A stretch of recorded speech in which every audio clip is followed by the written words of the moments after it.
This is the Aptitude Outdoors Podcast, where we interview travelers, explorers, and outdoorsmen and women to bring you the best tips and stories from around the world.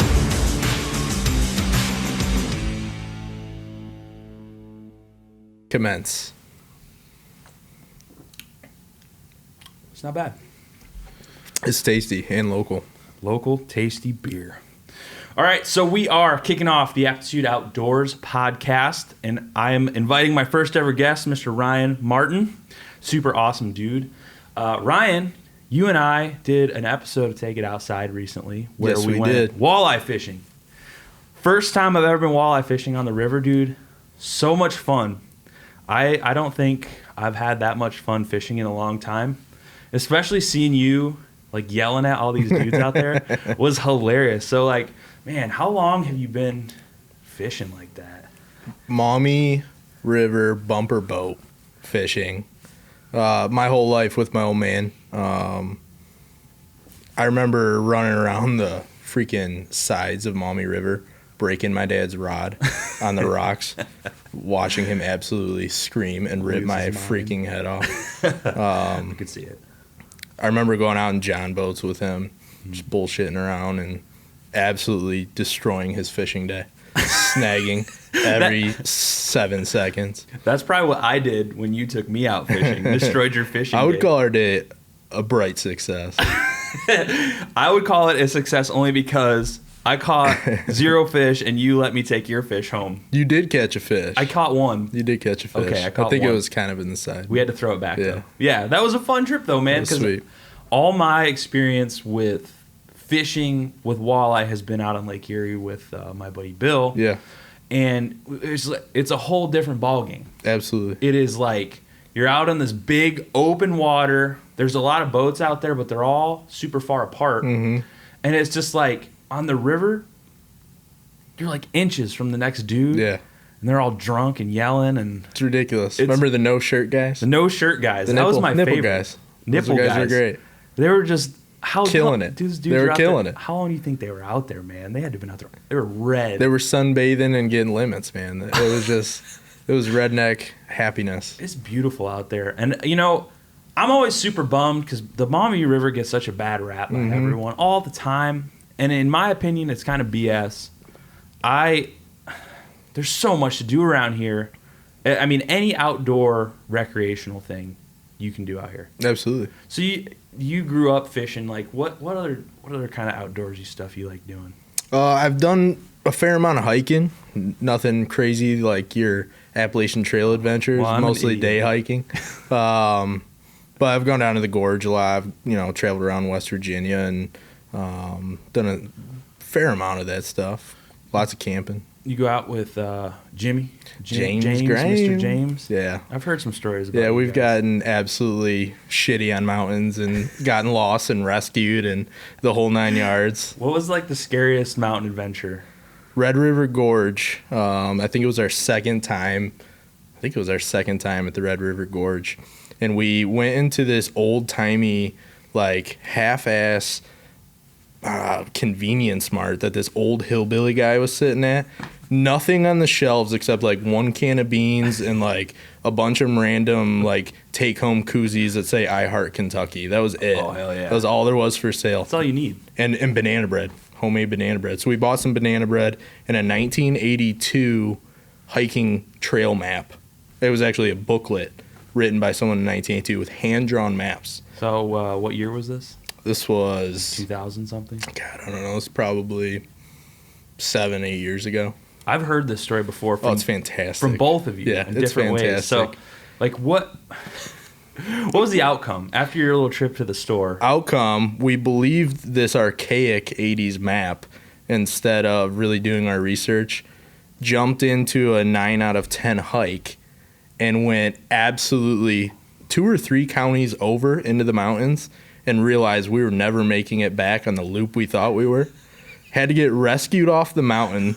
They didn't know what county we were in at all. And I had slipped on this like traverse trying to get back out on this like really narrow ledge, and my knee swelled up, the whole 9 yards. We were out of water. It's July.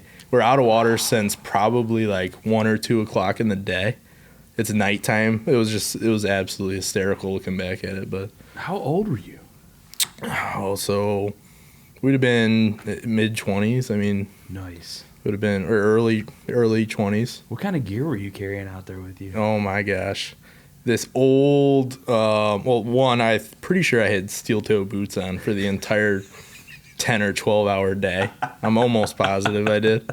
And I love that. we just had probably a fair amount of whiskey and a couple other spirits and this banana bread that we bought from the old guy. That was the only food we had. No. Yeah, only food we had. Like 2-liter water Camelbacks, and that was it, man.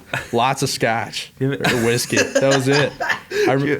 Do you have any like water filtration? No, we took nothing. We thought it was going to be a day hike loop. It wasn't, How many man. days were you out there? Oh, we were only out there for that day, but we got rescued off it late that night. Do you know how many miles you went? Oh, it was ridiculous. Yeah, we looked back at it. It was unbelievable. Dude, that might be the best hiking story that I think I've ever heard. I mean, I've heard a lot of people talk about hiking and backpacking. Yeah. That's my favorite. Oh, the rough trail. I'll never forget it, man. I've never had an experience quite like that. I mean, we've done some like drunken outdoor adventure kind of stuff, Yeah. like camping out there with huge bottles of whiskey and like having dudes pass Yeah, out and not be able to right. get back up and go hiking. But nothing like Nothing that. like that. The best part was turning the page but by the time we realized we're lost and we're looking at this handwritten map in this book, and then we turn the page and then realize like, oh shit, we've assumed that's a loop the whole time. Just dumb. Like we just jumped into the hardest trail in Red River Gorge, didn't research it, and just got lost. Well, that place is no joke either. Like that's some legit hiking down there. Yeah. There's some big like valleys. There's Big time. I haven't been there personally, but my wife did a solo backpacking trip out there, and she was like taking pictures. Oh, and yeah. showing me. I was like, dude, I wish I would have went. Like, Everyone we passed was in it for the long haul. I mean, they were through hiking. Here's just James and I just trotting along, happy for about half a day, Drunk and then as just hell. miserable for another half a day. Like, when's it gonna end, man? We're out of water. you know, I'm not altogether too surprised by that No, story. no. Knowing James as little and as well as I do in some aspects, but that about sums up like an early hiking adventure. Absolutely. In your 20s. We really learned from that one. I guarantee you that. So man, like when I see you, I see this bearded outdoorsman. Mm-hmm. Like, I mean, I know you're a huge fisherman and you do Mm-hmm. all these trips. You actually invited me to go out on was it a salmon fishing trip or was it a What was that one? brown trout maybe? No, I think that one was smallmouth. Smallmouth? Yeah. I was super bummed I couldn't go. It Yeah. was like in a weird. No, I was actually doing a. I think you were doing something else. Yeah, I had to work, but I was super Yeah. bummed. So smallmouth's been something within the past 2 years I really got into. I caught a handful of them growing up and, probably walleye fishing, catching them on accident. But throwing huge streamers, fly fishing for these things have just become an absolute passion now. Where are you mostly going at? So mostly I'm going out with a guide service out of Ypsilanti. They're called Schultz Outfitters. Okay. Those guys are stand-up crew. Mhm. And we'll get out with them about 2 times a year at this point for the past few years. What rivers are they out on? So they do, it's a whole smorgasbord around that Ypsilanti, Ann Arbor area. And they've probably got 5 rivers that they can go hit at any given time. When one's blown out, the next one fishes and so on and so on. And they know them thoroughly. The Huron is their backyard river. And then they branch out all the way up to like the Birch Run area and all kinds of places all the way over to Kalamazoo. So you do. I know you've done some of the bigger fish stuff too, like up in the Manistee area, and just nail it. I mean, those pictures. This dude's Instagram is just lit up with like giant fish pictures. I'm always That's all super it jealous. is too. That's all it is. Just no some joke, random though. fish pics. I love it. Fish porn, man. Yeah, fishporn.com. You look that up. That's Ryan's Instagram. And like, man, I you don't post too often, but when you do, I'm always like, damn it. I wish I was out there with him right now. Yeah. What's the? You know the biggest fish you've ever caught? So, golly, I don't know. It would definitely be a salmon. Probably around that 27 to 30 pound mark, somewhere in there. Damn, Yeah, that's a big fish. it's a big old fish. I heard those things fight. They're ridiculous. They're tiring, man. It honestly becomes old at some point when Really? you're up there for a week and you're 3 days into just absolutely slaying salmon, because you're catching maybe 1 out of 20 that you hook half the time. I mean, those things are just freight trains in the water. They're just gone. I've never personally fly fished, and it's crazy because my friend Brad, who you know also has a fly fishing shop, I've just never.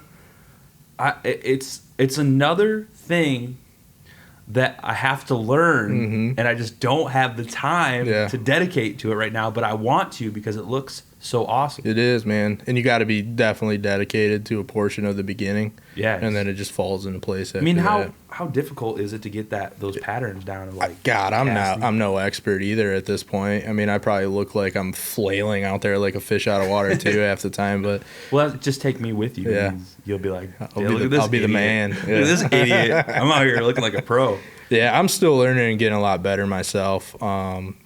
Each time I go out with one of those guides, they help perfect you too. And, just getting time on the water, even by yourself or with buddies, every time I'm looking at my cast, just like it was the first day I was taught, just trying to see what's wrong with it, what's right with it. Well, I've noticed anybody I know that fly fishes hardcore, they all talk shit about like traditional rod and reel fishing.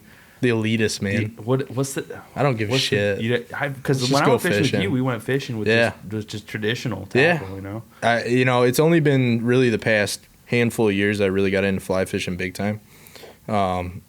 Before that, it was usually like once or twice a year, and we sucked at it and did the cheating method anyway, and put a bunch of lead weight on it, and just totally chuck and duck cheated is what they call it. But the past 3-4 years, I really got into actually fly fishing, and I would call myself a novice at this point still, but absolute rush. You head out on the Maumee and fly fish at all? Yeah. Really? What most you catch out there? Smallmouth, little smallmouth so far. I really don't know the Maumee besides the walleye run. I should. I've lived here my whole life. Yeah. I should have been messing around with that. I don't think my whole most childhood, man. Everybody travels to other places. Absolutely. When it's a hidden treasure. Dude, it's amazing. Yeah. I've been, from the first episode we ever put out of the TV show was the Maumee. And I don't know how many times we've done more episodes based around the Maumee. Yeah, you guys have done a ton. It's complete and utter, like, insanity to me that people aren't taking advantage of it. I mean, I've kayaked the whole river. Right. I've fished in it with you. I've fished in it with Brad. I mean, I've taken people out. I've flown my drone over it. I mean, I've waded through it, and I mean, I'm not dead yet. Right. It's a beautiful, beautiful river. Yeah, and it's a chocolatey, beautiful. It's just farm dirt. Yeah. I mean, there ain't to say there's no problem. No. I mean, but you go find me a river that doesn't have any problems with it. True. Just because the water isn't clear. It's just chocolatey goodness, man. Chocolatey goodness, man. There's still fish in there. Yeah. You might only be able to eat like 1 or 2 a week, but what's the difference? Yeah, we're not fishing downtown. Yeah, we're not fishing downtown. I mean, I see dudes downtown reeling in huge catfish. Oh, yeah. Yeah, I don't doubt it. There's all the awesome species of fish in there. Crappie, bluegill, walleye. It's loaded. Well, I mean, and people fishing out in Lake Erie. It's all running. It's all running into the same there. Thing, man. I mean, I really need to lock down the smallmouth in that river because I know there's giants. What habitat are they after? Do you know specifically? Just structure in general. So if they're in the middle of the river, they're behind some of that rock. They'll be behind timber if it's farther upriver, I'm sure, and fast current where they feel more comfortable. To have to get you, have you been up on the western edges of the Maumee? Like, dude, it's a completely different river. Yeah, that's what I want to go check out for sure. I don't know what it costs to get a license out in Indiana and stuff, but I mean, we get you out there in a kayak and just tear it up. I really want to get a fishing kayak. Have you seen those? They're only like $500. They're like big flat. They're super cool. But you just haul them around and drop in, and you don't have to worry about boat super ramps. Cool. Yeah, they make fly fishing specific kayaks now where you can stand up. Yeah, they're sweet. They're just big flat bottomed kayaks, but I have to get the permission for my wife to get one. Absolutely, that's the hardest part. Just like the next boat I want, and the next boat I want. What are you looking at? I really want to get a power drifter for the rivers, an aluminum power drifter. So you can oar it just like a drift boat and then motor anywhere you want at the same time. Go in 3 inches of water anywhere you want. Dude, that'd be nice. That'd be sweet. You were just talking about getting into waterfowl hunting potentially. I mean, that would be. Yep, this boat would double as, a nice waterfowl boat, hopefully. I haven't done that either. I've done it years and years ago when I was younger, probably in middle school, elementary, stuff like that. And now that my boys are starting to grow up, man, I really want to get out, get good at it, and be able to teach them, get them out. Well, that's all the excuse you need. It's for the children. It's for the kids. It's for the children. It's not for me. Yeah, I don't care. It's for the boys. I want them to learn. Let me spend the money. That's all you need to do. Yeah. And I mean, sign the check, wife. yeah, exactly. And like kids, I think, and I never had this experience growing up. I grew up doing a little bit of fishing. It was outdoors a lot, but I didn't have the people around me like encouraging that kind of stuff, like hunting. Right. My dad was into fishing, but we were only up at the lake a couple weekends a year for that kind of stuff. And when you're a kid, it's a little boring, especially if you're not catching anything. Right. So like, I personally think that it would be awesome to see more kids out doing this kind of stuff, because it's like, got to be brand ambassador, man. That's what it's all about. Yeah. And I didn't grow up doing really any of that either. My dad took me out fishing, but mostly I watched him leave to go on fishing trips with his buddies. You know what I mean? It was like, well, shit. Yeah. Here I am. But then he started taking me out, and there was a lapse, and I became a little asshole, middle schooler, where I was like, I'm done with that for a little bit, and then found it on my own accord, and now him and I go on trips probably 3 or 4 times a year together. That's awesome. I'm trying to get my dad back into that kind of stuff. Yeah. Like he'll occasionally fish. He made me get my hunting license permit at 14 when you were legally allowed to get it. We grew up in Michigan. We grew up on a 10-acre woodlot. Oh, sweet. Like in it.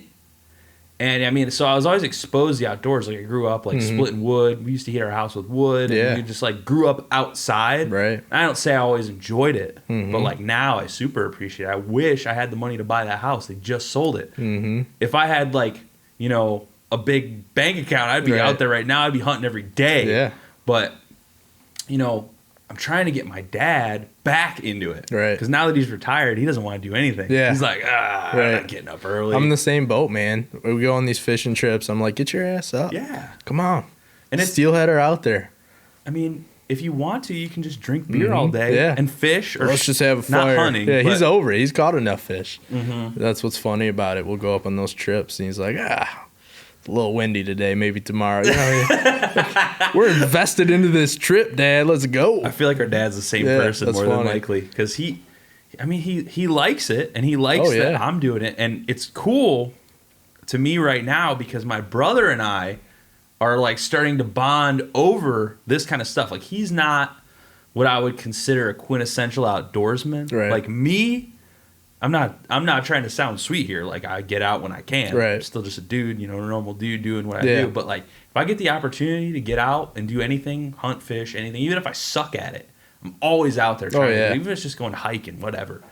And like my brother and I just went and got I got a bunch of guns handed down to me from my dad, a couple 22s, a shotgun, 410, 12 gauge, and my brother's super into guns. I was telling you a little bit before we started the podcast, and we just kind of started bonding over that. Like, he's the gun freak, and he shows me how to, like, tear the guns apart. I learned how to tear a 22 apart, like, just the other week. Right. Like, we tore it apart. We cleaned it all up. It was all grimy. We got scopes on them, sighted them in, and now we're, like, hunting together. We're, like, squirrel hunting. That's awesome. I'm trying to get him into deer hunting, but he's like, I'm not getting up at 5:30. I'm not doing it. So it's just a cool, like, I think nature is, anything outdoors is like brings people together. Oh yeah. Because I mean, especially when you're stuck hunting, you're stuck out there. Like, you ain't going anywhere. You're in it to win it, man. You're in it to win it. And I don't know, is that something you're trying to like instill in your kids? Like, yeah, I hope so.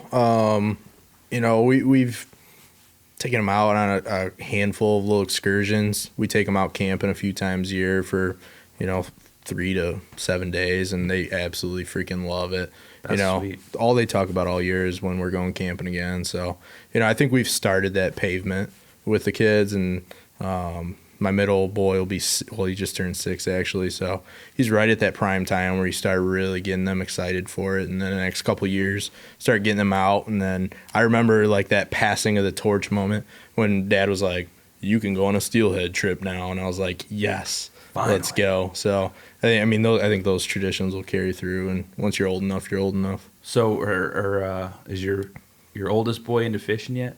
Yeah, he is. The funny part is we're trying to figure out his freaking fish allergy. Really? Yeah, because it may be severe enough where it's like, hold the phone on that one. Like, not even touch him? Yeah, we don't know yet. So he was like 2 years old, and we took him to an allergist, and they said it was severe. So hopefully it's just eating it, Well, that sucks for you. We'll see what happens. They think he might have, I don't know, there was some, huge medical doctor mumbo jumbo about if he might grow out of it or not, but, time will tell. That's crazy. But he loves it. He loves to talk about it. He loves watching, stuff on YouTube about it and stuff like that. Even if he can catch them and you can just watch and eat them. Which is why I was thinking about getting in waterfowl. I'm like, man, I need a plan B here. And I think a lot of people, even like my nieces and nephews and stuff, like they have the family has a weird aversion to kids with guns.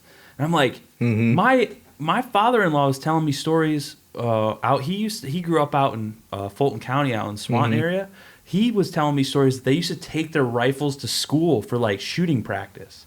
I was like, damn, that's awesome. Cool. They need to bring that back. Shotgun in the back window of the truck type. Yeah, let's get it. I mean, I know there's a lot of like political uproar about guns and stuff right now, but I think it's because people don't know shit about guns. Yeah, they really don't, and I think that the media has just absolutely it's all agenda driven now, and the media has tainted so many people that don't know anything about guns. I think is the case. And I mean they're dangerous, but driving a couple ton metal machine down the road is dangerous absolutely. too. It's more dangerous in ways. I mean, I don't know. It's a car is essentially a speeding bullet. Yeah. And I'm not like making the claim that like everybody on Earth should have a gun and have 5,000 assault rifles and machine guns and all this crazy fully automatic shit, and they're hanging in their house. Yeah. I mean, hunting rifles for real. I'm pretty sure more people die from smoking cigarettes than they do guns. Yeah. Nobody's trying to take your cigarettes out of your hand. I mean, I would argue that they should. Yeah, they probably very well should. Yeah, I got off that wagon a long time ago. So did I. I don't want to go back to that one. But but I mean, like, I think it all comes down to awareness. It's got to be. Like, teach your kids how to handle a gun. Teach your kids the value of a gun, what it's good for, and they're gonna grow up knowing what a gun is intended for. Wouldn't you be better off showing your kid how to use a gun and how to be safe with a gun? My dad taught me what a gun safety was when I was like 10 years old. He literally, in my brain, it's ingrained, like, do not ever carry a gun around without the safety gun. Ever. And it's like in my head, that's the first thing I do when I look at a gun is the safety gun. And like, if I didn't know that and I was walking out with my buddy hunting for the first time, just swinging my gun around, I'd accidentally shoot him. Right. Like, but I know. Yeah. I'm not an expert. Right. It's like, what's the difference between that and giving your kid a bow and arrow? Like, true. They both can kill something easily. They're intended to. Yeah. That's the point of it. Right. But, like, I don't know. You think you're going to get your kid into shooting? Absolutely. Both my kids have, seen the guns in the house or, seen, Dad get them out. And, they have questions. They're curious. Show them. Teach them. I mean, tell them what it's about. Tell them how dangerous it is. My 6-year-old knows that a gun's dangerous now at this point. If I wouldn't have shown him, what's what with it, he probably wouldn't have. And then they'd be more curious too. And you want to kill the curiosity about it. If you teach your kid how to take apart a rifle and clean it, they're going to understand it. Well, it's not going to be some mystery machine. Yeah, right. It's so simple. Right. A bullet goes in, a pin hits it, and it propels forward. Right. Like, that's it. Right. It's a very basic machine. Yeah. Like, I don't know. I wish people weren't so scared. I think people just need to get out and get more grassroots movements going about gun education and why it's valuable in your home, why it's good for home defense, why people, obviously love to hunt. Well, I think a lot of that could stem from just even getting kids outside more. A lot of kids. So I used to work at a nonprofit. We did like water conservation. We'd take kids out and we'd teach about water, and we did like river cleanups and stuff. Mm-hmm. And like, you get these schools and the kids have never even seen the river, or they don't even know what it is. And I'm like, to me, that is like a sin. Right. That's like breaking the commandment or something. Right. Like, it's so insane to me to think that you don't know what that is. Right. Like, I was just reading an article the other day, actually. I think I sent it to the wife 2 days ago, and it was an older article, but it's kind of, being reborn in a sense. It was the 1,000-hour challenge for children, and it gave an age range, and it says, 1 year they should spend 1,000 hours outside. Yeah. So it was like 4 to 6 hours a day. Now, this has obviously been written, in a time where it was much more manageable for kids to be out for 4 to 6 hours a day. And they I was going to say, damn, that's pretty intense. Yeah, it was. And they didn't have the things that kids have now to, obviously take advantage of indoors and all these freaking game systems and whatever. But it was cool reading it because it showed from a collegiate, perspective what it does to the kid's mind and what it does to their soul, and the depression rates, how low they were when these kids were outside, and how much they succeeded in school. I mean, it was a pretty cool read. And, probably cut that in half nowadays, I would assume. Yeah. But just get your kids outside. And that's even if it's after school. Yeah. And people, like, we're in Northwest Ohio, Toledo, Ohio. We have a lot of people take it for granted how much outdoor recreation is available. Like, when I talk to so many people about outdoors all the time, that's the only thing I talk about, like 90% of the time. Right. And a lot of these people don't even realize how much parks we have, how much like water we have, how much just in general places to go do stuff outside. And it's like insanity. Oh, yeah. And if you're sick of what you got locally, which you shouldn't be because there's so freaking much of it, you're within a stone's throw any direction driving to something awesome and amazing. My wife and I were just in Manistee. That's a 4-hour drive ish. Love Manistee. We did a 3-day backpacking trip, and like, it was mind blowing. It hurt. It was so nice. Yeah. Like, it was just fall, beautiful colors. Yeah. Did you do the River Loop Trail? Yeah. Yeah. Have you been up there? No, I saw your picture and it looked familiar. I was like, that's the River Loop Trail. Dude, so I have a proposition for you. I'm going to make you say it on public. No, Sign in blood. I was thinking this would be a sweet trip. Like, since you're more in tune with like the fishing seasons and stuff, I want to go up there with someone like you who understands fishing like at a much better level than I ever will probably, and backpack that loop and fish, because there's so it looks many, fishy. Yeah, you could get down to the river in so many spots and just hang out. Yeah, and if you hit a good spot, you just camp there. Right. Like it. Yeah, it's awesome. So that particular trail I've looked at, James and I were actually supposed to hike it a couple years ago or a few years ago and never did. But need a redemption hike. Yeah, God, we planned it. We bought stuff for it. We bought matching packs on accident. We didn't even know we got the same color. I was like, blue one? I think one of us was like, "Here's the deal," on the website, and then we both ended up with matching colors. Like, it was just ridiculous. But yeah, so we never did it. And what's up with that trail is that's all brown trout water. Nice. Yeah, and it's like pristine. It's actually a blue ribbon trout stream, that section of it for Michigan. Right it's below the dam? Yeah, big time. It's beautiful. So it goes up to the next dam, and people, drift boat fish that constantly. Guide services around that constantly. That's how good the trout fishing is. And I didn't see many boats. I've been up there a lot. I've never seen many boats closer to the dam. It's mostly kayakers and stuff, but I'm assuming they all go down from that. Yeah, absolutely. Down from, like, there's a boat launch. There's like a bridge, and there's a boat launch there. Yeah. I'm assuming they go downriver.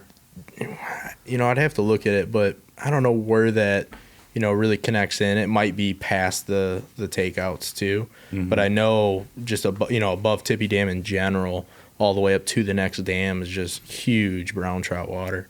That would be, like, for me, the ideal trip, because it would take something I really like, and I would be able to impart like helping with you guys, and then you'd be able to help teach me about fishing. Yeah, and then we have to find something for James to do. Like, Well, set up our camp while we do fun stuff. Yeah, he could I don't know what he could drink the whiskey and hang out. He could film. Hand him a camera. Get the camera guy going. No, dude, I love James. He's there hilarious. You go. Camera guy, man. He could play guitar. Yeah, bro. He could serenade us. He could serenade us for sure. Dude can jam. Mm-hmm. Yeah, man. Like, people are so jaded to this area, and it's complete nonsense. Yeah, no, it's crazy. There is a plan in place with the park system to have a park within like 5 miles of every home in Northwest or Toledo area, like this area within Lucas County. Interesting. 5 miles. It's 5 minutes or 5 miles. I apologize if I screw it up, guys, but it's really close. Yeah. Like, either way is amazing. Okay, I get it. We're in Northwest Ohio. We don't have mountains. We don't have like giant hills. We don't have all this big, what I would consider like big scenery. Right. Like, you go out west and you look up and it's like a Bob Ross painting. Yeah, right. You go out east and it's these just like little rolling mountains and it's got all this like green, like not too much elevation, but it's like foresty. Mm-hmm. Around here, we got badass oak forest. Yeah. We've got maple. We got the Great Lakes, man. got the Great Lakes. Nobody else has got the Great Lakes. The greatest lakes. Yeah. On Earth. On Earth. No ocean touches the Great Lakes, man. They're, what is it? The salt-free oceans. Salt-free oceans. And they're beautiful. And like, you got people driving to Florida. You got people driving to the East Coast. Yeah. You got people traveling out west. Like, have you ever actually sat on the beach on the Great Lakes? Tons of times. Like, in general, I'm saying like people. Dude, I went to, my wife and I within the last 2 years, I think we've hit every Great Lake. And it's been like mind-blowing. Lake Superior? Oh. Get out of here. It's amazing. Cold. Clear. Crystal clear. The rocks in the bottom is like a mosaic of it's like sight fishing smallmouth in lakes. Oh, it's crazy, man. You've done that? Yeah, it's cool. No. Super What's that cool. like? It's amazing. It's tough because they're spooky. It's so crystal clear. But I mean, even if you never caught a fish in that lake, just the ambiance of being out there is freaking unbelievable. First time I was there, no idea that it was that cold. Oh yeah, I just like cold. stripped down in the middle of summer, jumped in. It was like a rude awakening. Right. Cold. It's like shrivel up and die cold. I think it was a 4th of July trip. Me and the wife took the kids on, and oh man, they swam in that thing for hours, and they just bared it. And I was like, just being wuss dad, like put a toe in it. I'm like, no, going back to get another beer. I'm drinking. yeah, dude. And like, we just were at Lake Huron for the first time. Beautiful lake. On our way home went to a wedding up on the eastern half of Michigan. We were like up past, I can't even think of what the forest. What's the eastern side of Michigan? That big forest is it Huron National Forest? Yeah, so Huron National Forest, but that actually runs the entire state. Really? So if you go onto the west side of the state, it'll be Manistee Huron National Forest. Oh, like east-west. Gotcha. Yeah. But we went to a wedding. We rented a cheap hotel up there. And after the morning of the wedding, we went and we hiked this like crazy wildlife refuge area. It was so cool, dude. Oh yeah, I saw your picture. You were like north of Pinconning. Area. Yeah. So we go camping in Pinconning, and it's awesome. And it's got a bunch of, refuge all along the shore, and then it's got lots of wetland into state land type of stuff. And we absolutely love camping up there. Dude, Michigan is like it's the pinnacle. It's I would say it's like the out west of the Midwest. Like, I don't like that, and like northern Wisconsin and stuff like that. It's like nothing. No. There's nothing like it. No, there isn't. It's amazing. Yeah, There's no mountains. They got some pretty big hills up there. I guess you call the Porcupine? The Porcupine, and then the Blackfoot Hills or whatever they're called up in the UP. I wouldn't really call those mountains per se, but like there's some elevation up Absolutely. there. Those pine forests, man. Dear God, those birch trees. Like, right. And what other state can you put on your hand and tell anyone where to go? Yeah, it was exactly. One time I was in Nashville once, and my buddy lived down there, and we were going on a road trip. My wife, me, and my buddy Nate went down to Florida to visit my grandparents. It was like spring break in college. drive down to Florida. We do this gauntlet. We hang out with them for a few days. Drive around. We go to Georgia. We stay at one of the coolest places I ever camped. Even though it wasn't super rustic, it was like one of those RV campgrounds. Okay, we stopped. We found it on the map on the way home, and we just stopped there to camp for like $15. Yeah. Wake up. It was dark when we got there. We set up camp. Wake up, and you got that like mossy, like weird swamp thing going on. Awesome. Yeah. And then we're driving. Georgia's up. interesting. Yeah, Georgia's cool. Like I love it. It's a cool place. Yeah. But we drive back up to Nashville. My buddy lives there, so we stay with him. We go to downtown. We do that whole downtown thing. And there's a point to this. I'm getting to. Yeah. Back to Michigan. And this guy in the bar, he's wasted. And they're like, at the time I did live in Michigan, they're like, where are you from? I was like, oh, I'm from Michigan. He's like, oh, cool. I'm from Michigan too. I was like, oh, where from? And he puts his hand up, but he puts like the wrong hand up, and it's all backwards. I'm like, this dude's drunk as hell. It was hilarious, man. That's awesome. I'm over here. Yeah. It was hilarious. So that's my Nashville, Michigan That's story. awesome. It's a good time. But Everybody knows Michigan, man. Everybody's got a story about it. it's beautiful. If you don't like Michigan, there's something wrong with Yeah. People travel from here to go out west and to go out east for things. People travel from out west to see Michigan, to fish Michigan, to hunt Michigan, and Ohio, in some regards too. And I'm pretty bad for generalizing. Like I say this, when I say stuff on all the time, I'm always like, people just don't, or people around here just don't appreciate this or that, or, I'm really bad about that because I'm sure, not everybody thinks that way. But when I think of people from Northwest Ohio, what they think about Michigan is they're used to driving up to like Detroit or whatever. And then from here to Detroit, from Toledo to Detroit is nothing but more of Toledo. It's cornfields and we're mini Detroit, and then you just go north right into the belly of the beast, man. But if you blow past Detroit, dude, it's like scenic forest all the way up to the UP and all the way up to the top to Canada. There's nothing up there but forest and like little small cornfields. Yeah. It's amazing. No, it gets great. And like you can just drive in Michigan and there's like places to just pull off and camp. Like Everywhere. Every exit is like camp. You can camp at this campsite 3 miles this way. Yeah. It might be a 4-acre lot, but right. I don't get it. What is it? Isn't the 7-7 rule? Nowhere in Michigan, and God, I might be completely wrong on this stat, but it's like 7 and 7. You're either 7 minutes or 7 miles from a body of water anywhere you are in Michigan. Oh, there's so many lakes. Yeah, it's ridiculous. I grew up in the summers in Hillsdale, Michigan, which is like only an hour from Toledo or whatever. My grandparents have a place up there. It's literally a trailer park on a lake. And like I always took it for granted. Retire. I mean, God, that sounds great, man. I'd live there now. Let's go. I'd live on a trailer on a lake any day of the week. But like that area up there, there's like 20 lakes within easily. Within walking distance. Yeah. I've hiked up there. The North Country Trail runs, which I think is like currently the longest hiking trail in the US. Like it runs east to west, but like the northern half of the US. It runs literally within a quarter mile of my grandparents' place up there. Really? So I found that out, dude, I was on that dope. thing all the time. Yeah. And like, I don't know, you could just throw a kayak on your car and just go up to Michigan and rock. Right. I don't even think you have to register your kayaks up there. I think it's Ohio you have to They're like, register who cares, man? In Just Ohio, you have to pay like whatever $40 to register or whatever. But if you go to Michigan, you might have to register it, but who's checking? probably not. Nobody. I don't know if that's a fact, but I'm pretty sure when I was reading up on it. Everybody take your kayaks unregistered in Michigan right now.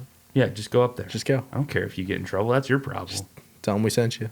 But the only gripe I have with Michigan, and I can't blame them for it because this is their whole cream of the crop, is a hunting license from Michigan from Ohio to Michigan for deer. $200 almost by the time you get your license and your tag. Well, you're talking just for fishing too is between $70 for $73. Because I get it. And then if you don't have your sport card, it's another $1 or $2 every time. And you always lose your sport card for some reason. And you're like, well, I got last year's license. Where the fuck's the sport card? Yeah, exactly. Every like time. why do I? You need knew a I sport would card? lose it. There's $2. Michigan, I love you. Bro. Yeah. damn, those out-of-state prices are... Oh, they're unbelievable. I spend $73 or $75 a year on my tag, but I don't feel too bad because it's going towards something that Conservation, that I care about. yeah, as long as... The DNR up there doesn't play around. No, they don't. I wish they would get more into the salmon game. And you know, as an angler, you kind of got to understand too that they're really getting out in that early deer, archery. I think it's archery that starts up really coinciding with that salmon run. Mm-hmm. But you get just like the walleye run. You thought that's crazy? You got to get up there for the salmon run because it's absolutely. Even if we never fished, you would laugh your ass off and enjoy a week's vacation just watching the shit show.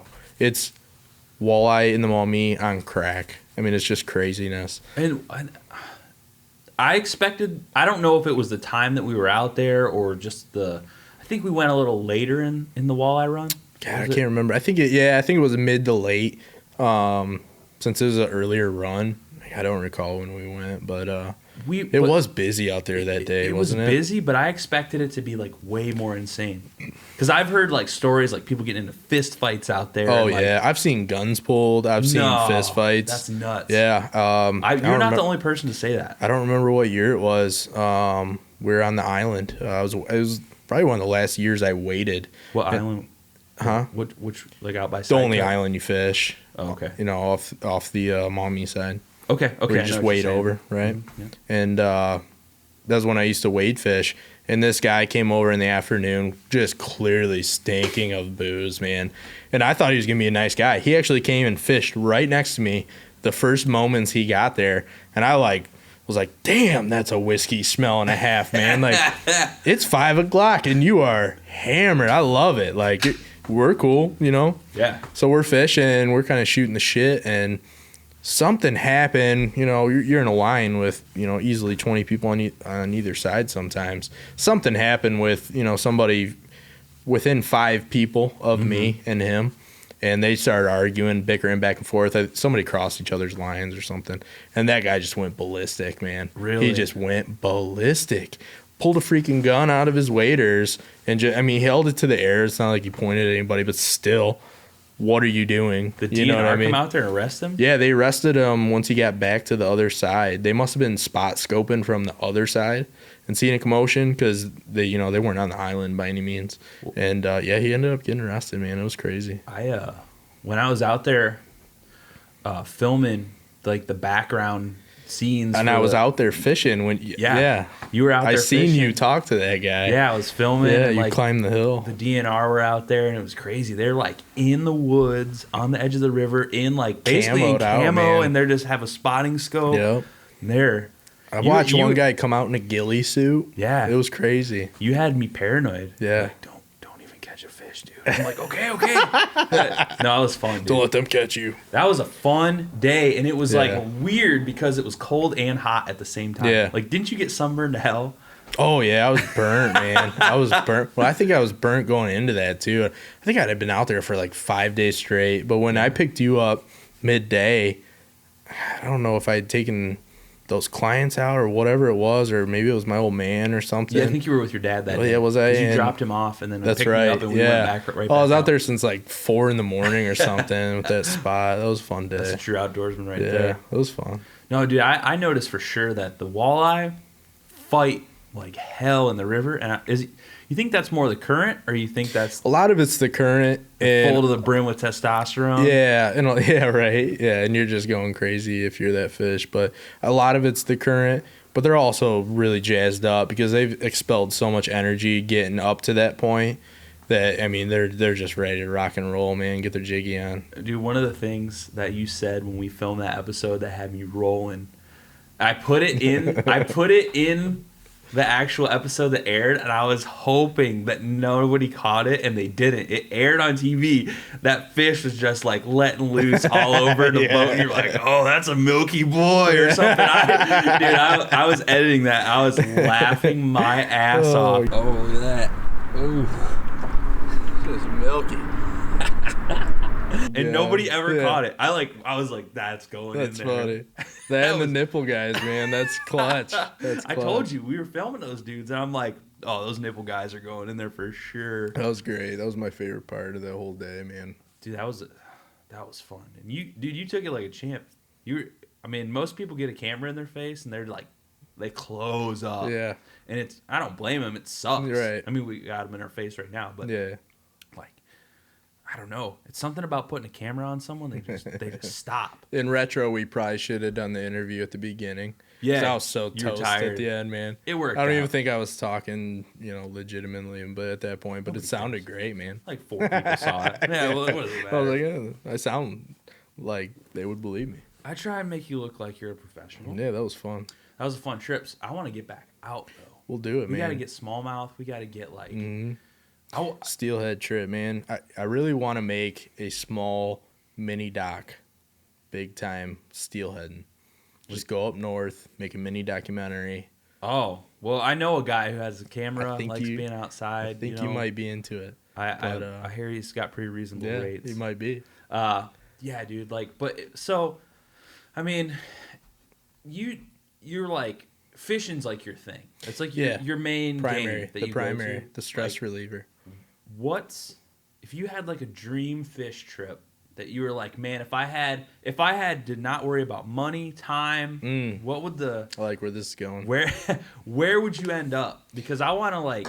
You know what's funny about that question is it changes every year. Oh, I'm sure. It does. You watch, so me and my wife go to the Fly Fishing Film Festival every year. It's like our date weekend. Really? Yeah, and it's usually in like January, February or something like that. So like it's Ann Arbor area or Ypsilanti. they have it multiple places. So it airs like, I don't know, I might be again way off, but who cares? Like 50 some places across the states.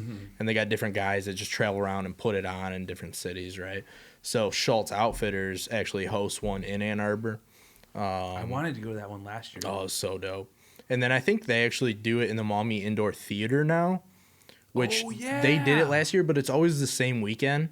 And I'm telling you, not trying to knock our locals, but go to the one in Ann Arbor. It's just freaking awesome. They got, like, they free packed giveaways the and house, stuff? Michigan Theater alone. They packed the house, some of it's standing room. Yeah, tons and tons of $1,000 of giveaways. But it's a cool venue nonetheless. And all the guides come out, that you can meet and greet from that shop that's putting it on. And you get a bunch of local outfitters, backcountry hunters and anglers is always there. Oh, yeah. Yep, good guys. You always got to promote them and donate to their benefit. And then there's a bunch of other nonprofits that'll show up each year, this, that, and the other. And then you got like the Sims and I forget who Big else. names. The Oh, Yeti big guys and stuff like that. Patagucci. Yeah, Patagucci. I love Patagucci. It's so expensive, man. It's ridiculous. But I mean, But they do a good business, man. Conservation is cool that they kick back to it. And I love that they have a used gear platform on their website where you can buy used clothing and used gear. dude, Why not? You gotta. There's no way you personally have never not listened to the Meat Eater podcast. Oh, I love it. Dude, did you listen to the one with Yvonne Chenard on there? I don't believe so, no. You gotta. Is it good? Dude is awesome. He didn't give a shit. Who's Yvonne? He's the owner of Patagonia. Is that what it is? Okay. He was talking, and like, no joke. This is what I'm doing right now is a straight up rip off of Meat Eater because those dudes are like my heroes. But they're great. But the way he interviewed, like some people they interview and they try and be like personable and they don't want to ruffle any feathers. He was like, I don't give a shit what you guys think. I will argue with you. Yeah. And they were arguing, like they had like little disagreements. It was amazing. He's like, I'll do what I do. He was arguing that fly fishing was bullshit.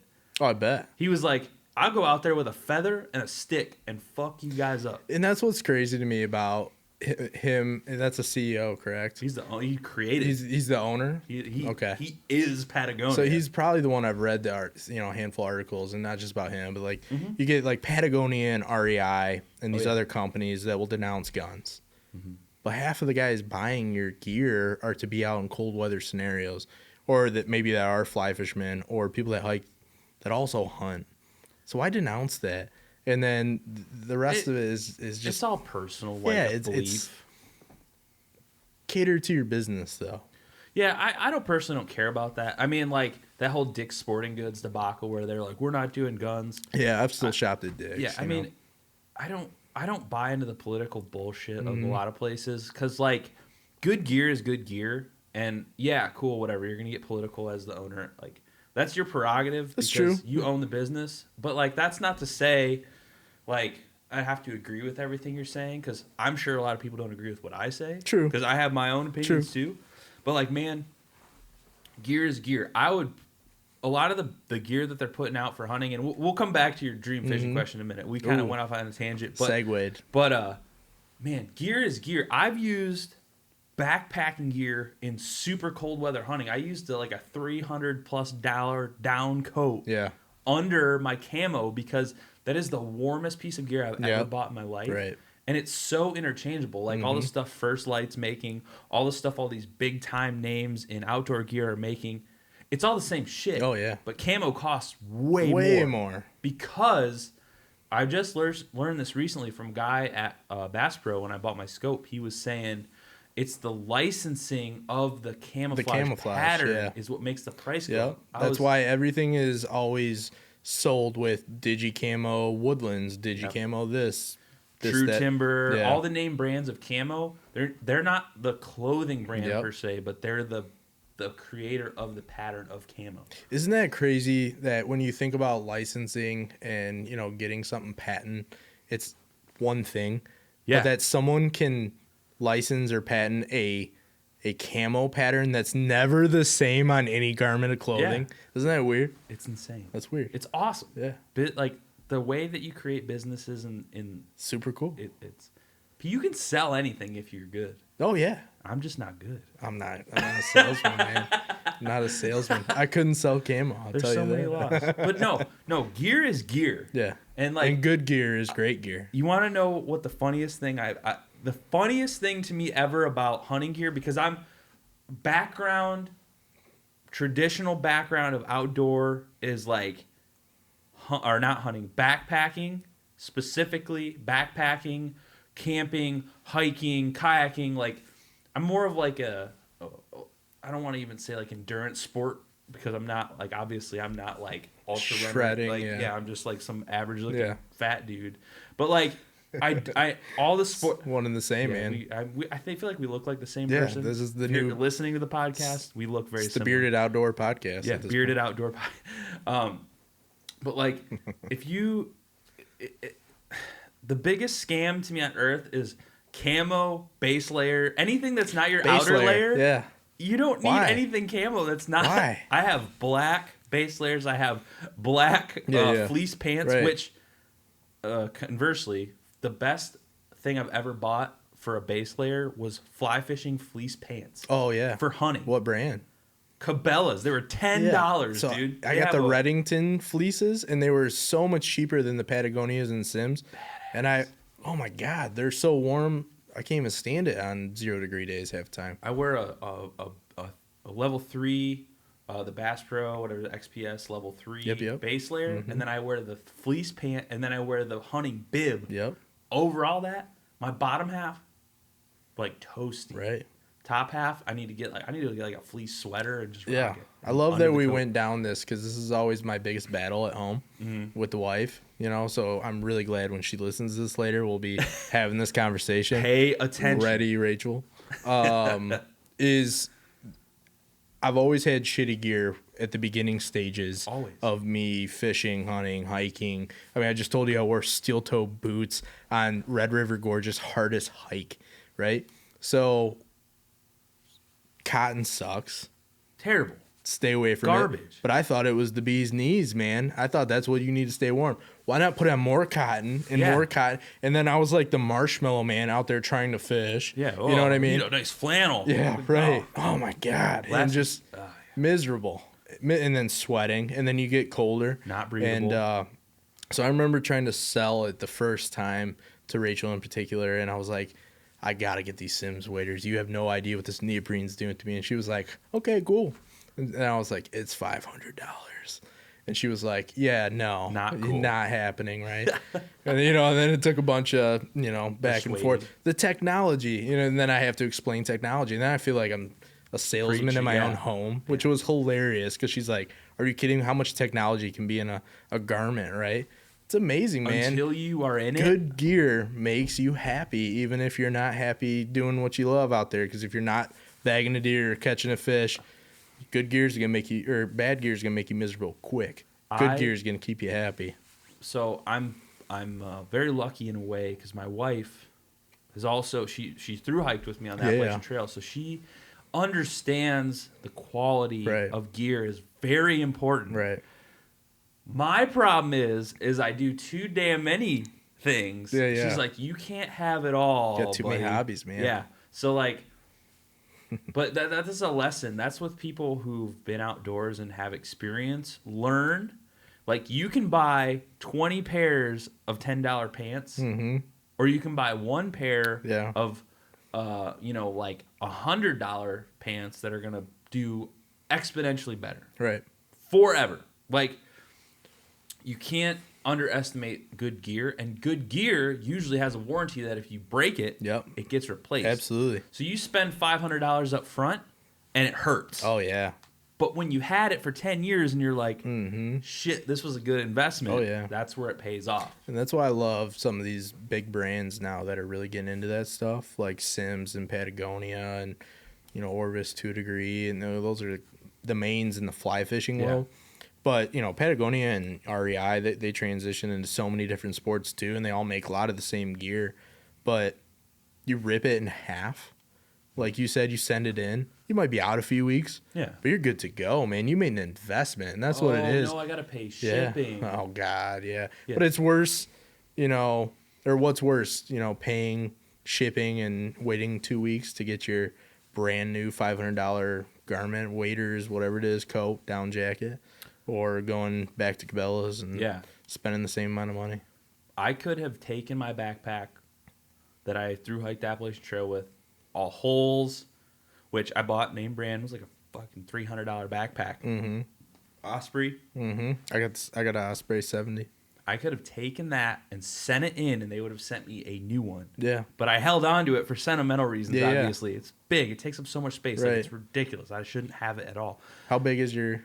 60. Yeah, so James and I got the 70s thinking like, oh, dude, we're going everywhere. And of course, we never even did our trip. Yeah. You know what I mean? It was like, so now we just use them to travel. Yeah, you know what I mean? It's like, oh, you can stuff everything in it. But like, the point being,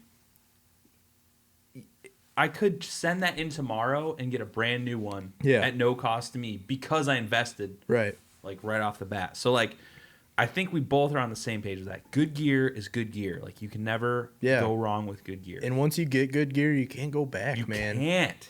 I go to Walmart and I walk up and I always look at the outdoor section wherever I'm at. And I just turn my nose up like, Ozark Trail. Get out of here, peasant. That's the running joke at my house. Is she's like, what kind of technology do clothes have today? I'm like, God, I'm dry and warm, so permethrin, mosquito and tick repellent built into the clothing. I don't know. That's my next sell for next year. Actually, for the boys, it was absolutely hilarious, and I'm trying to get them actually Patagonia coats right now. That the 4-in-1s. Why not? I just got one, dude. You can go to REI during their sales and get the ugly ass salmon Patagonia colors, for nothing. I got my the coat I'm literally have in the corner right there. There's a salmon.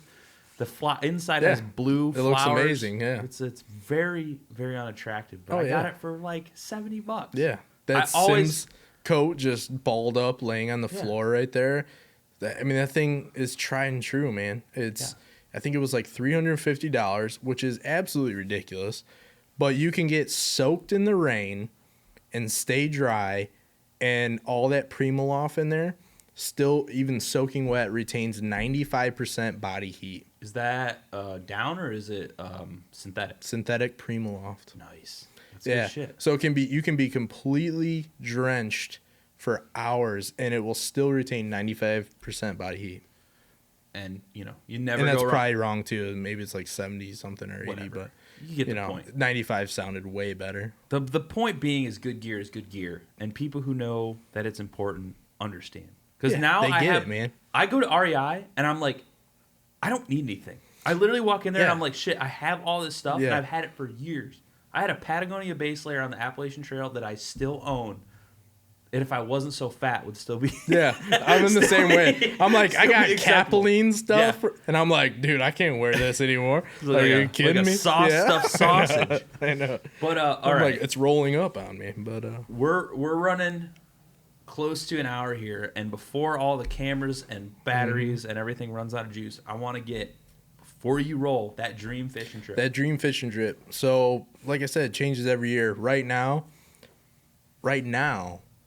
I want to do a British Columbia bull trout streamer fishing trip. Canada fishing license. How much that's going to run you? God, it's going to be ridiculous. I even looked into it just because it's that dream trip, and I know that's probably out of reach. Did you say bull salmon? Bull trout. Bull trout. Yeah, so what the hell is a bull trout? They're a super elongated, very feisty, hungry trout that aren't in many rivers. They're only in rivers that typically have huge mountain runoffs. So and super so it cold stays water. very cold, yeah. And they're in most states they're not even allowed to be fished for. Wow. But in a couple, and then in British Columbia you can. So in Idaho you can for certain months out of the year. I think Montana you can for maybe a month or something like that. Wow. British Columbia you can for multiple months. It's probably difficult to get a tag for that, or yeah, well, you don't license. Keep them, you let them all go. Yeah, that's what I've been thinking about the most the past couple months. Alaska is always the bucket trip. Well, you can do so many things in Alaska. I would love to go to Alaska. I've only heard things from people who've been to Alaska that say you really need to go to Alaska. Yeah, you got to get to Alaska. Yeah. And I should have more fear of the grizzly thing and stuff and all that stuff, but like that's a risk I'm willing to take. I have more fear of the wolves. Really? In the UP and in Alaska than I do the bears. Yeah, they're pack animals. Yeah. A bear will just rip you to shreds by itself. I almost had a pack of coyotes can rip through my tent one time. Really? Where? Yeah. So I was in the Manistee National Forest, and it was during the salmon run, and I was I'm trying to remember what campground I was at. I was at Sawdust Hole Campground, which is a first come first serve. There's like 6 or 7 spots, and it's very rudimentary, and you can actually pull a camper through them, and there's no hookups or anything. Yeah. But you can just dirt post a camper.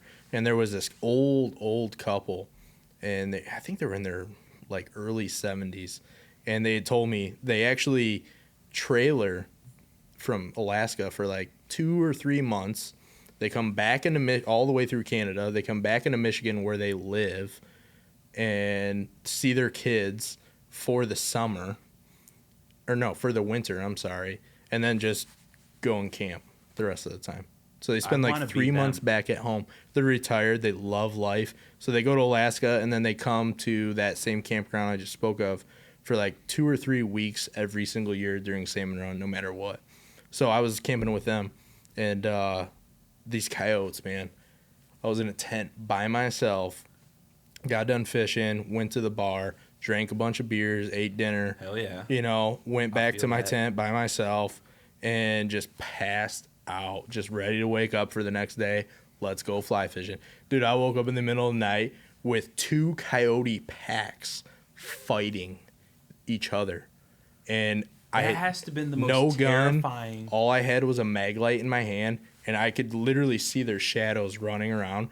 And I didn't know it at the time, but the Alaska guy came out with a gun, and he was just holding post at his camper. Wow. I didn't know this until the next morning. Dude, I thought I was going to die that night. I'm shaking. Nothing, and this is going to lead into like an hour more conversation. There is nothing more like blood chilling than to wake up in the middle of the night, pitch black, coyotes howling, running around your campsite. Literally around. I could see their shadows. I mean, I didn't have that experience where I sounded as close as they were with you. But we were, my wife and I actually camping at it was like a monastery on the Appalachian Trail. It was like a baseball field. So we're camping at the edges of the baseball field, like kind of under tree cover in case it rained, all that stuff. Like, I don't want to camp in the middle of a field. Right, okay? Yeah. So we're on the edges. I wake up in the middle of the night, and my blood just ran cold because you're in the mountains, and like there's a valley below us. There's mountains to our like above us, basically. Yeah. and you can hear this coyote pack just screeching and Yeah. running. Isn't that a terrible sound, too? It sounds like It just gets right to you instantly. Yeah, it cuts to your soul. Mm-hmm. And they're running around in circles around this camp in like a big loop. So you hear them like way off in the distance, and then they're right next to your tent, and then they run up behind you, and then they're up in the mountain again. And it's like this. It's like a banshee. Yeah. Oh, it's like a banshee scream. Exactly like that. It makes that's the only sound I've ever heard that has made my blood run cold from a dead sleep. I wake up to that, and I feel your pain on that one. That's like terrifying. Oh no, and I could. So I think I got woke up when the two packs, and one pack must have been hunting or something, and I think they converged on each other. But you could hear them from a distance here and a distance here, and then all of a sudden, as they got closer and closer, you're just like sitting there like, oh shit, I just want to go to sleep. Yeah. Like I had so many beers and I'm like full of a steak, man. And then all of a sudden they like kept getting closer and closer and closer, and then once they're just fighting each other, that was the scariest sounds I've ever heard. They have the strangest. Yeah. Yip, yip, yip, yip, So I didn't sleep the rest of the night. Nope. I just roll out of this tent, obviously not going fishing at this point because I'm just dog tired. I probably roll out of there like freaking 10 or 11 or noon or something. Half hungover. Yeah. Oh, absolutely. And I'm like, I would have got up, Yeah. And this old guy. I'm not scared. Is over at his camper, and I just like look over, and it's almost like that look of shame. Like he's like, you're young, you should be fishing right now. You know what I mean? Like you should have woke up. And he knew what I went through, and he just goes, come over here and get some coffee. And so I go over and I sit at this fire this guy's having in the morning, and he goes, I've been in Alaska every year for the past 8 or 9 years or something like that for multiple months. I come to Michigan and I camp here every single year. He's like, I've had the wolves in Alaska. And he's doing this like war story chant to me, like where everything's horrible. And he's like, I have never heard anything like last night. Holy shit. And then I'm like, I know, right? Like I literally shit my pants in my tent. I was crying and I was like holding a mag light. It's funny because two times ago when I was in Manistee, it was like end of backpacking season. No, it was early spring. It was like right when it opened up. Yeah. I get them confused all the time. And I brought my hammock. It was like my first hammock camping. I was like testing it out. You like the hammock camp? I don't mind it. Yeah. I yet to try it, yeah. It's pretty fun, but it's just as expensive and heavy as backpacking, okay. like with a tent. But like, so I set up my hammock in the campground. Not a lot of people there. And then I had a similar experience. I went to town. I finished my hike actually a day early. I thought it would take me another day. So I just rent the $10 campsite instead of going into town and spending $80 on a hotel and driving home. And I wake up in the middle of the night. I'm like pretty much like drunk as shit. Drink like a whole 6-pack. And I'm in the hammock. The wind's blowing a little bit. I'm swinging back and forth. And I'm like, I hear like a knocking off in the distance, and it was dumpsters for sure. Like I know enough to know what a dumpster whacking sounds like, and I'm like, that's a bear. Yeah. That's for sure a bear. Right. And I'm like, whatever. I'm going back to sleep. And so I sleep, and then the edge of the campground, it was like a flat camping area, and then it dives off into like a ravine. There's a little creek down there that runs into the Manistee proper. Right. And I hear, and I'm just like, yep. Here we go. That's a bear. And I like. Yeah, oh yeah. And I'm in a hammock. Sound. Yeah. I have a underquilt. It's zipped over my head because it's pretty cold out. It's like in the 30s. It's early spring. Early spring, yeah. So I unzip, poke my head out. I have my headlamp in my cocooned hammock with me. Turn the headlamp on. Turn to my left, it would have been. Look, and there's the outline. There's 2 ears. There's a gap in the middle, and there's 2 little beady eyes. And I look at this bear, and I'm like, are you kidding me? No way. And I like... That's amazing. I had a lot of bear experiences on the Appalachian Trail, so I wasn't, like, panicked. You were ready, yeah. But I was solo camping in a campground with food everywhere. Right. I was like, this isn't probably good. And all I remember doing was, like, staring at this bear, and I just go... Hey! And the bear just goes, and just tears ass down the hill. And like, I'm up now. I'm drunk. I'm up. And I'm like, well, that just happened. And nothing's better than being drunk and energized in the middle of the woods, man. In the middle of the woods. That must be like a crackhead feels. Yeah. But that's a similar encounter. And it's just like, I knew enough that I'd probably be okay, but it was still like gut-wrenching to wake up that way. And so apparently the Manistee is pretty sweet if you want to get some like, terrifying encounters. Yeah, there's a lot of bears up there, man. But hey, man, we're kind of running out of time here. I want to thank you for coming out tonight. Yeah, being my first guest and sharing some good conversations, some good stories about our outdoor experiences. And before we go, I want to say thank you to Friends for Life, with a place that runs this podcast. Yeah, absolutely. They're letting us use this place to run our podcast, and they're like basically our sponsors, and they're really helping us out, and they allow me to talk to people like you and share awesome outdoor experiences. And you have any parting words you want to impart on the world? Your sentiments or my sentiments, man. Get outdoors. That's it.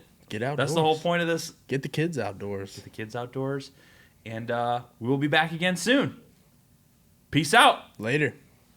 Hey YouTube, thank you so much for watching this video. Please don't forget to subscribe. We have so much content lined up. It's insane. I don't even know how I'm going to edit it all and get it out to you, but I'm super stoked. So remember, please subscribe. Keep coming back for more Aptitude Outdoors.